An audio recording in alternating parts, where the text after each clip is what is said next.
from the twisted mind of author Eric A. Shelman.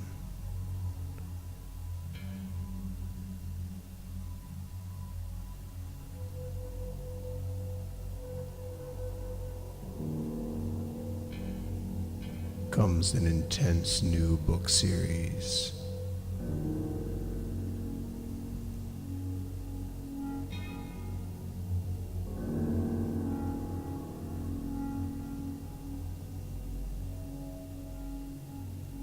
That will forever change how you see the world.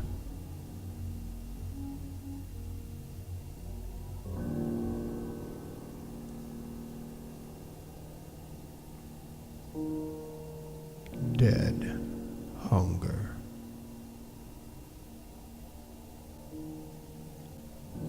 The author will now read a brief excerpt from Dead Hunger.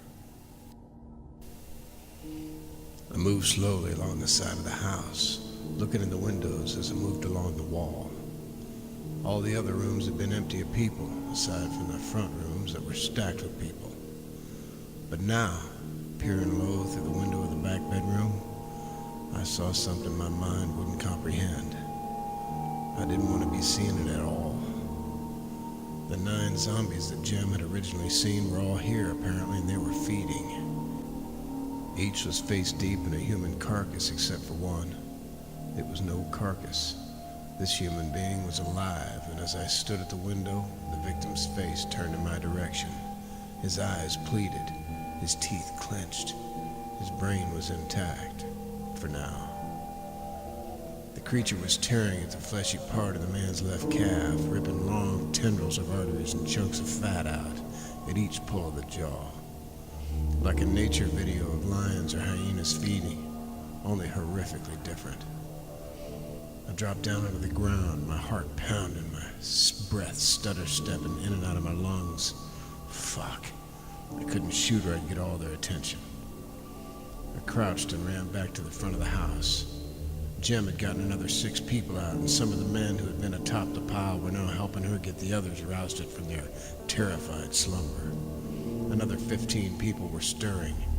The rooms weren't large, and there were perhaps 20 or so people remaining.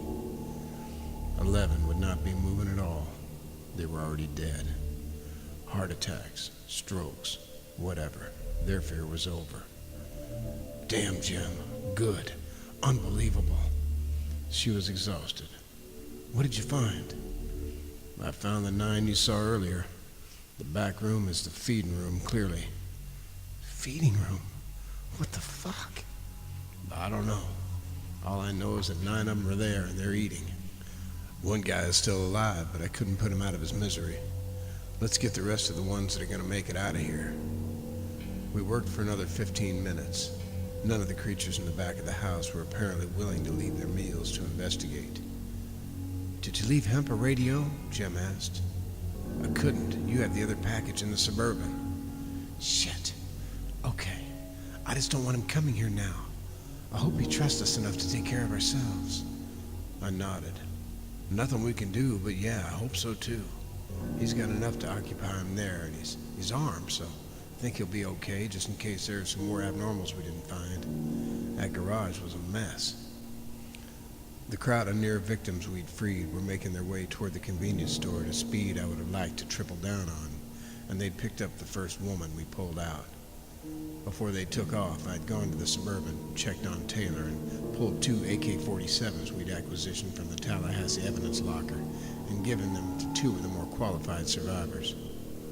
One was a woman, Mary, in her mid-40s, and the other was a young man in his early 30s named Bobby. Both were ex-military. They brought up the front and the rear. I knew with hustle they could be at the 7-Eleven in 10 minutes, but hustle was in short supply within this group of refugees. And then we heard it, the low moan. It sounded like a deep hum. I looked at Jim. What is it? She asked. We both stared out into the not bright day, and then we saw them. They were coming from both sides of the neighboring houses, pouring from around the corners, some turning toward the departing group and some toward us. There are too many of them, Jim said. If they get to that group, they'll slaughter them. I watched helplessly. We were now upwind from the zombies and a group of people heading out. One or two of the group had now noticed the creatures behind them and had screamed. Those screams now turned into a cacophony of screams as the entire group started to run with all they had. Several of them fell or were being trampled by the others in a desperate attempt not to be taken back to that house under any circumstances. That concludes the reading of Dead Hunger. If you like it and you want to read more, visit Amazon.com, BarnesandNoble.com, you name the .com, just search for Dead Hunger and Eric A. Shelman. That's Shelman. Thanks for listening and keep an eye out now.